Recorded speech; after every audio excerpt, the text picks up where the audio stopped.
Yo, it is so good to see you. Hey, if you're new to this channel, my name is Richard. I'm a high performance coach as well as an entrepreneur, and this is the second episode of the Skyrise series.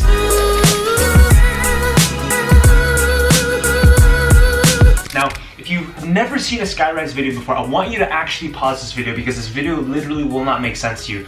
Go click right here. That's going to take you to the first episode because this is the second one. And the whole intention behind the Skyrise series is to be able to make videos that allow me to get more personal and one-on-one with you. Because with my vlog style videos, I'm really not able to explain in depth different kinds of high performance strategies and also share with you some of the things that are going on in my life, the mistakes that I've learned, the actual takeaways that I'm currently developing right now. And the whole reason I have my YouTube channel is I want to give you all these actionable strategies so that you can go crush your life. And after reading the comments on last post, man, look at all these comments. Oh my gosh, you definitely wanted to hear the continuation of the story and also continue the Skyrise series. So I'm going to give that to you because I always want to give you the things that will most definitely serve you, right? Alright, so backtracking to the story, essentially a little bit about me and my story of how I've come to be both a high performance coach as well as an entrepreneur was when I was a UCLA student, I had this jewelry business my second year in university, right? I talked about that in the first video. Now, by the end of my second year in university, I was still a pre-med student, meaning I was positioned to begin applying to medical school very soon. And that summer, I was actually going abroad to a program in England at the University of Sussex. And what I was studying was actually kind of random. It was physics because as a pre-med student, you need to fulfill your chemistry requirement, your math requirement, and your physics requirement. And so I wanted to go abroad because number one, I wanted an awesome experience of traveling. And then number two, I wanted to knock out my physics that summer. And what was so interesting about that summer was that was the last summer that I had in order to make a final decision. And that final decision was, do I want to go into the entrepreneurial path or do I want to go into the medical path? And here's why. Between your second and third year, if you're in America, you study for the MCAT. And this is a medical examination that you have to take. It's a 7-hour-long test that people study anywhere between 3 months all the way to a year for in order to apply and get into a great medical school. And I had to begin studying for that after that summer. And so I realized, wow, I really have to make a decision here about whether or not I want to go into medical school or whether or not I want to become an entrepreneur. I shouldn't be studying, but if I do study, I'm going to be wasting a lot of time studying for an MCAT if I still want to become an entrepreneur, right?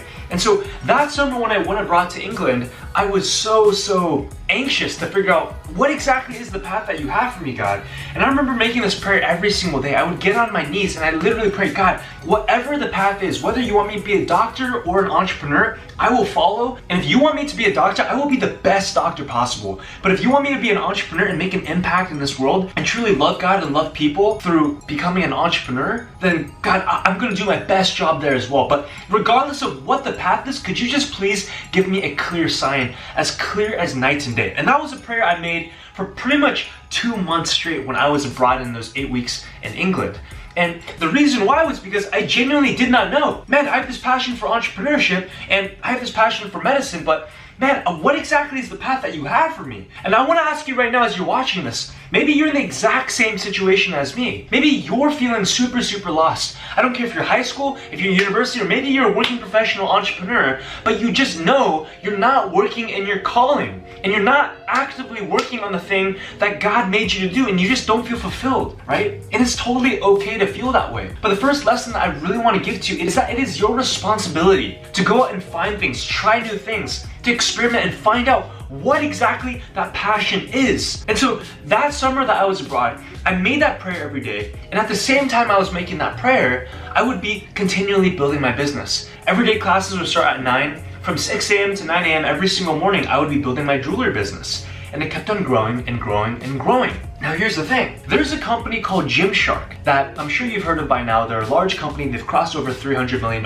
in revenue. But back then, they're still relatively smaller. And the funny thing here is I've been following this company ever since I was in high school, relatively younger. And I knew the owner of this company, his name's Ben Francis. Ben had started this company when he was 19 years old. And I knew from following his journey that he actually dropped out of college in order to build this company. And he was working a minimum wage job at Pizza Hut, delivering pizza says, in order to save enough money to reinvest that back into the Gymshark business. And that business went from $0 to $500,000 in sales in its first year. And then it went from $500,000 to $4 million, and then to $10 million, and then $50 million, and then $100 million in sales and beyond. And by the time I was in England, they had already crossed well over $100 million in sales. They had over 250 employees, and they were going into their 6th year of business. Now here's the interesting thing.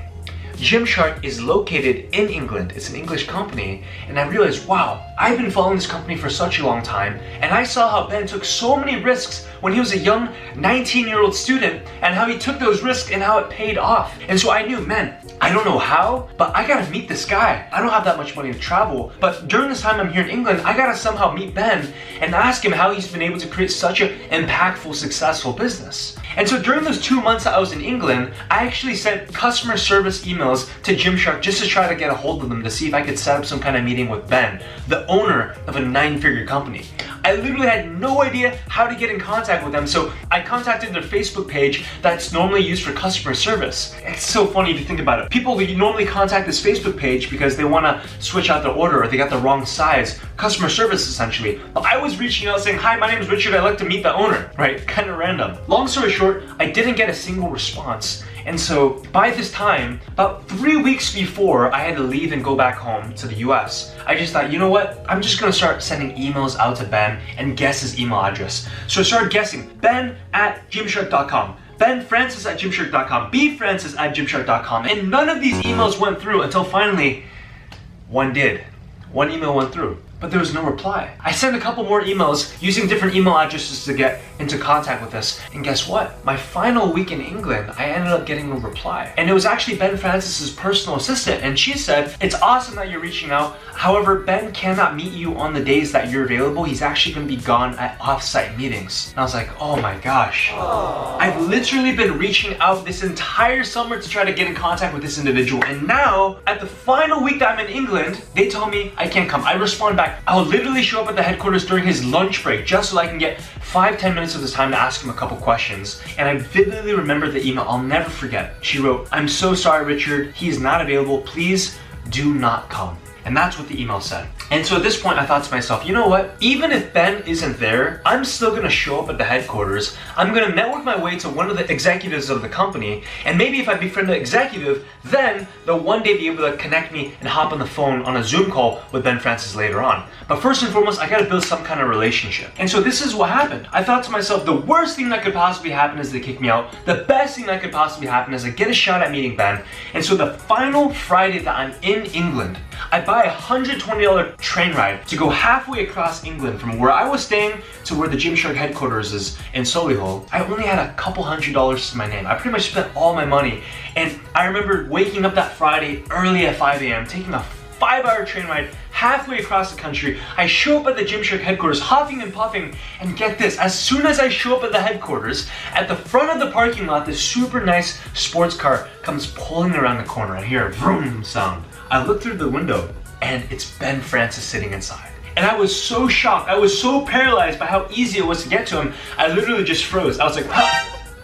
And he looked at me, he gave me a nod, and then he drove off. I was literally a deer caught in headlights. Immediately, I start chasing after the car. The car's already gone. I'm like, oh my gosh, Richard, what did you do? You had the once-in-a-lifetime opportunity to meet Ben. His assistant said he wasn't gonna be there, but you caught him right before he was gonna leave off to a meeting. And I thought to myself, you know what? Even if Ben isn't here, it still doesn't matter because I'm still gonna go and I'm gonna network my way to one of the executives and get my way into having a relationship, some kind of phone call with Ben Francis. I show up at the headquarters and the front desk secretary looks at me and sees a super random 19-year-old Asian kid huffing and puffing, looking kind of flustered, wearing a big backpack. His name was Mikey. He asked me, hi, can I help you? And I said, hi, my name is Richard. I'm a UCLA student. I'm here studying abroad and I've been emailing this company for the past 2 months. All I want to do is meet Ben Francis. And he said, well, he just left. You just missed him. I was like, I know, I missed him.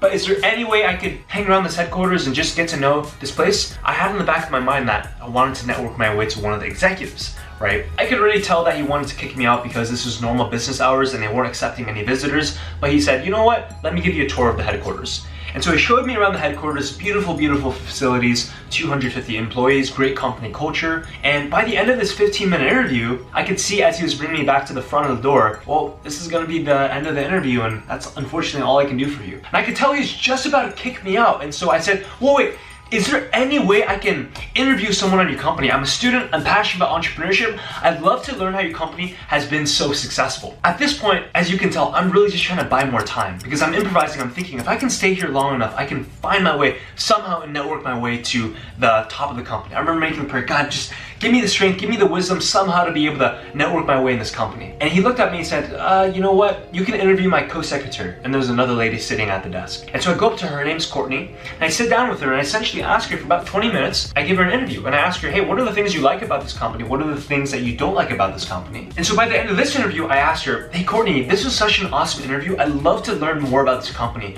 Is there any way I can interview your boss, your manager? And I kid you not, at that second, the front doors open and this lady comes through. And Courtney says, oh yeah, she's right there. She just walked in. Hey, Rosa, get over here. Rosa comes over. She introduces me as her manager. And I sit down with Rosa at the front desk. And I have an amazing conversation with her. 20-30 minutes go by and I ask Rosa, hey Rosa, is there any way I can interview another high-level executive or another leader in this company? She goes and she gets the human resources manager. And she, Fleur, the human resources manager, comes down and introduces me to the sponsorship manager. And the sponsorship manager and I, we became such good friends. He actually sent me over $300 worth of apparel. I'll put a picture right here in which he actually hooked me up with awesome clothing because we became friends. And by this point, I've been in the headquarters for 4 hours now, and word had gotten around the entire company that there's a random Asian kid that somehow took a 5-hour train ride to get here because he really wanted to meet the people of this company and meet Ben Francis, and word had actually gotten to one of the executives of the company. So by this point, I'm sitting in the lounge, I'm having a conversation with the sponsorship manager, and this older gentleman, about 50 years old, comes up to me, taps me on the shoulder. I turn around and he goes, hi Richard, addresses me by name, which was kind of shocking to me. My name is Dave, I'm the chief people officer of this company, one of the 7 executives, and I've heard you've traveled a very, very long way to get here. I'd love to give you an interview. And so by this point, I'm sitting at the cafeteria, I'm having lunch with one of the 7 executives of this 9-figure company. He's explaining to me all these different amazing strategies about the company of Gymshark. And 20 minutes into that interview, he just stops talking and he points like that. And I turn around and it's Ben Francis. And he goes, Richard, that is the man you're looking for. I'd like to make the introduction for you to meet Ben. Hey Ben, get over here. He calls over Ben. Ben walks over and he says, hi Ben, this is Richard. And Richard has traveled a very long way, 5 hours in fact, on a train ride in order to meet you. I think that you guys are gonna have an amazing conversation. And Ben goes, yeah, I just got back from an offsite meeting. I got some time. And so I'm sitting down now, I'm having lunch with Ben. He's answering all my questions. And the #1 question that I had for him, I kid you not, I wrote this down. As I was on the 5-hour train ride to get to the headquarters, I had actually written this down. And the one question was this: how do you take such big risks? Because I knew Ben had to take the risk of dropping out of college. Ben had to invest all of his savings into buying a screen printer and the materials for his company. He invested everything in his young life in order to make an impact through his company Gymshark. And so I needed to figure out, man, is this risk of dropping out of university, is this risk of putting pre-med on hold and pursuing this entrepreneurship thing, is this worth it? And so I asked him that question. He gave me such a profound answer. He said, Richard,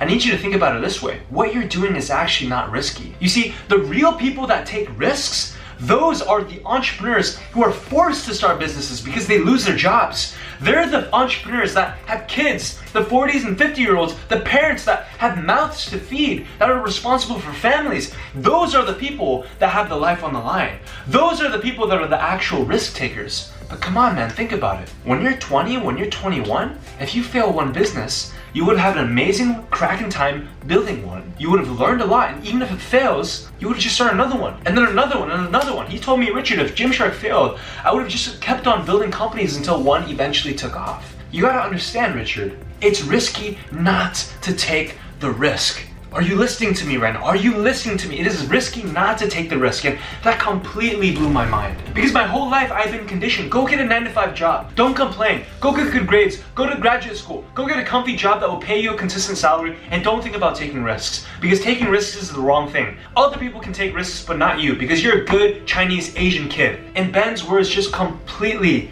shattered my limiting beliefs. And here's the thing, I shook his hand at the end of that 1 hour long mentorship conversation between me and Ben Francis, and I said, Ben, you've inspired me to dream bigger dreams. That's exactly what I said. You've inspired me to dream bigger dreams. And we ended the conversation. And I just so remember coming back and thinking, oh my gosh, I've been thinking of 2 months now, this entire time that I've been in England, of trying to meet Ben Francis. And somehow now he gives me such amazing advice on, Richard, just take that risk. Just take that risk. Now here's the thing. On Sunday, exactly 48 hours after meeting Ben Francis, I ended up going to a church called Hillsong London. It was one of the last days that I was in England. I wanted to celebrate by praising my God at this church. And what was so interesting was the pastor that day was not the normal London pastor. It was actually a guest pastor that they had invited from Los Angeles. Now I remember thinking, man, this is so strange because I'm from LA. In fact, in a couple days, I'm flying back to LA. But they flew in a guest pastor from LA and he's speaking on stage and he's giving such an amazing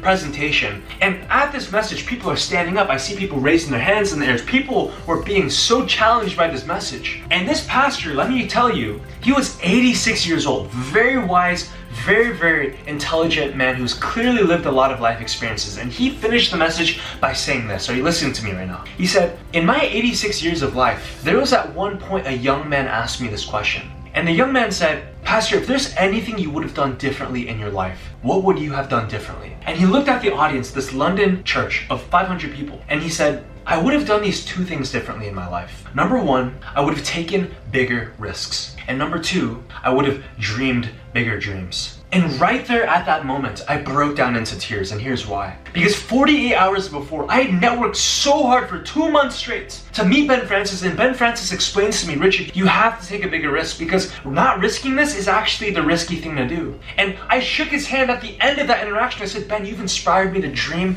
bigger dreams. And 48 hours later, a completely separate event, I'm at church, and this pastor from LA, he says, I regret not taking bigger risks, and I regret not dreaming bigger dreams. And I just realized so clearly, I'd been praying for 2 months straight. God, please show me, is it entrepreneurship or is it medicine that you called me towards? And it was just so clear to me at that moment, 19-year-old sitting in that church service, that God was saying, Richard, I need you to take a risk here. I need you to trust in me. I need you to dream a little bit bigger. And this whole medicine thing, medicine will always be there for you, but this entrepreneurship thing, it's not gonna always be there. Time is limited. And I want you to take a risk right here. And that was the exact voice that I could hear speaking through me at that moment. And so when I took a plane ride home and I was coming back from London back to LA, I remember thinking to myself, my life has completely changed. God clearly is calling me to be an entrepreneur. He's clearly calling me to make an impact through enterprise. And I'm going to follow his will, and I'm going to take massive action to build businesses that will bring glory to his kingdom while serving a lot of people. So I want to ask you right now, what kind of risks are you not taking? When you think about all the different passions that are in your life, are you studying something that is not making you fulfilled? Are you working a job right now that is not making you fulfilled? Are you doing something in your life in which you look 5, 10 years down the line and you're like, Richard, I am not satisfied. I do not want to end up there. I gotta ask you this question. If you don't want to end up there, what steps are you taking right now to make a difference? To try to pivot and shift your life so that you can take a risk to end up somewhere that you do want to feel fulfilled. Now, this story that I've just shared with you is maybe 3 to 4% of the story I've experienced thus far in my life. And I want to share so much more with you. If you want to learn the rest of the story, drop a comment down below so I know, and I'd be happy to make that for you. If you want to hear the full story of my entrepreneurial story, I'll put a podcast to a link below of when my mentor interviewed me for about 2 hours and I gave a full explanation of how God's been working in my life as an entrepreneur thus far. Now, I want to also tell you about the High Performance Training Program. This is a personal 8-week mentorship program in which I coach individuals just like you on improving their productivity, their mindset, their high performance skills, their time management, and so many other things. And I'm actually hosting a live masterclass on June 20th, 2020. This is going to be a 1-hour masterclass in which I'm going to be sharing with you 3 secrets that I've used to double my productivity while shaving off 12.5 hours of my work week. And it's absolutely free for you to attend. So if that's something that you'd like to attend, go ahead and click the link below. That's going to take you to a registration page where you can register for that masterclass. And I really do hope that I will see you on June 20th. And last thing before I let you go is make sure to check out some of these socials, because I got Instagram content that I know will bless you, and just launched a new TikTok account which I'm sure will also serve you as well. Alright? So until next time, stay sharp, stay focused, and go crush it.